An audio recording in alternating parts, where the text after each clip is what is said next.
संपूर्ण राष्ट्रीयकरण के बिना राष्ट्रीय ब्राह्मणवाद का खोखला राष्ट्रवाद। इस राष्ट्रीयकरण के अलावा जो इस देश में व्यवस्था है वो नहीं है तो वो कौन सी है? और राष्ट्रीय खोखला क्यों है? क्योंकि आज हमारे देश में जितनी भी चीजें हैं वो निजी हाथों में है। निजी हाथों में होने की वजह से आज देश में जो राष्ट्रवाद की बात है वह झूठी साबित हो रही है। क्योंकि देश में जो व्यवस्था होनी चाहिए थी, बाबा साहब ने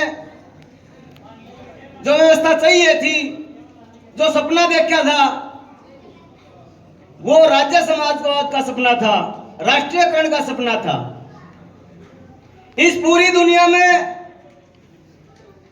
बहुत बड़े जो विचारक हुए वो पूरी दुनिया में 3 हुए, और उन्होंने जो विचार बनाया कि इस दुनिया ने क्यों कर चलाया, क्यों कर चलाया दुनिया, इस दुनिया में किसी व्यवस्था होनी चाहिए, उस व्यवस्था का नाम दिया गया लासा फेरा।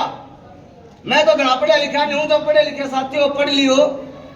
लासा फेरा एक ऐसी व्यवस्था थी कि पूंजीवादी जो चाहे उस हिसाब से इस दुनिया ने चलावे, उसमें सरकार का हस्तक्षेप ना हो। और जब हमारा देश आजाद होने लग रहा था 1940 से 1947 के बीच में, इस दुनिया में 2 ढाल की व्यवस्था थी। एक पूंजीवादी व्यवस्था जिसने अमेरिका कंट्रोल कर रहा था और उसके साथी देश कंट्रोल कर रहे थे, और दूसरी व्यवस्था थी समाजवाद की व्यवस्था जिसने रूस जैसा देश कंट्रोल कर रहा था और उसके साथी देश कंट्रोल कर रहे थे। बाबा साहब उस समय पे जब अंग्रेजों से मिले, इस देश के दलित लोगों के लिए, पिछड़े लोगों के लिए, अछूत लोगों के लिए, तो बाबा साहब ने प्रपोजल रखा कि मेरे देश में जो दबे कुचले लोग हैं उनके साथ बड़ा अन्याय हो रहा है।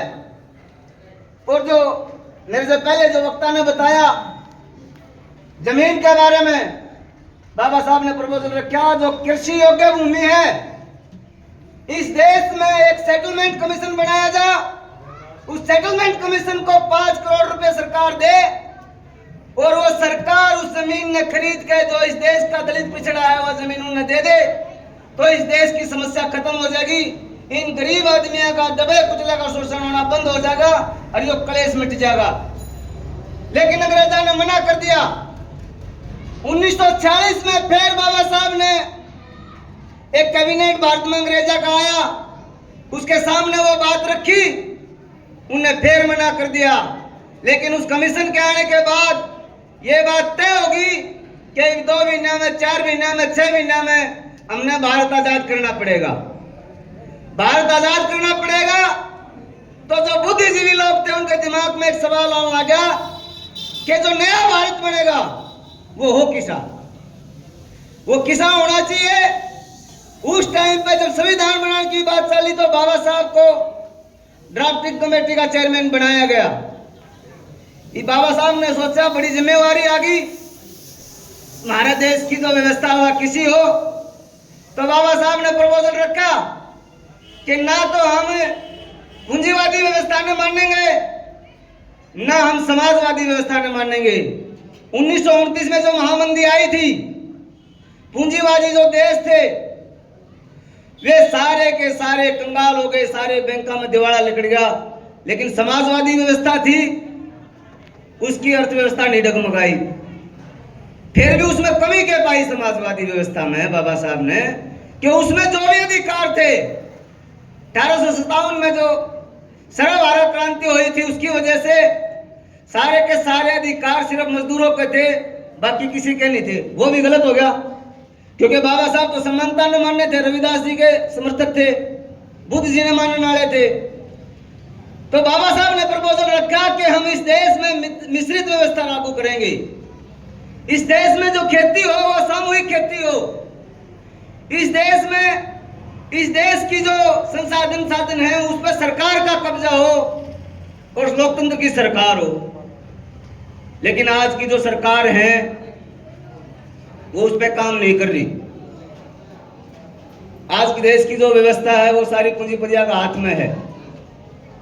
1950 के बाद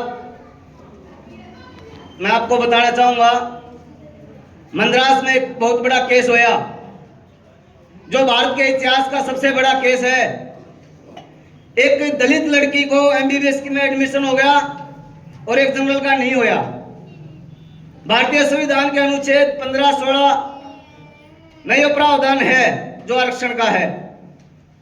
उस लड़की ने केस करा तो मद्रास हाई कोर्ट ने उस दलित लड़की का एडमिशन रद्द करके दोबारा वो जो एडमिशन का पद था वो जनरल वाली लड़की को दे दिया। फिर वो केस वहां से सुप्रीम कोर्ट चला गया और सुप्रीम कोर्ट में क्या होया, उड़े भी वही होया, वो जनरल लड़की को पद दे दिया। तो आपने सुना होगा, जो पढ़े लिखे साथी हैं, साउथ इंडिया में एक पेरियार जी होया करते, उन्हें पूरे साउथ इंडिया में हड़ताल कर दी। रेल जाम, बस जाम, दुकान बंद, गली बंद, आना जाना बंद कर दिया, सरकार का नासा में लटा गया। ये 1951 की बातें हैं। हमारे आदरणीय चले गए जो प्रधानमंत्री जवाहरलाल नेहरू जी उस समय पे प्रधानमंत्री थे, और हमारे बाबा साहब डॉक्टर जी अंबेडकर कानून मंत्री थे।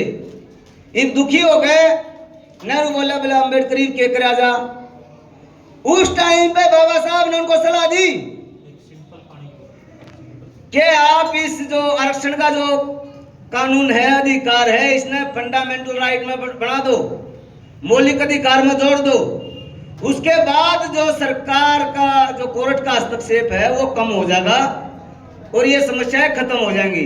इससे पहले फंडामेंटल राइट नहीं था, हमारा मौलिक अधिकार नहीं था आरक्षण।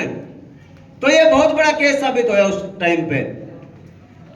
उसके बाद 36 से 51 में बाबा साहब ने एक और प्रपोजल करा कि इस देश में नीति निर्देशक सिद्धांतों के अनुसार पे कोई ऐसी योजना बनाई जा कि सरकार में जो कानून बने वो नीति निर्देशक जो सिद्धांत है देश में, कैसी नीतियां बनाई जा, उन नीतियों के अनुसार बनाया जाए। लेकिन वर्तमान की सरकारों ने संविधान को सिरे से नकार दिया।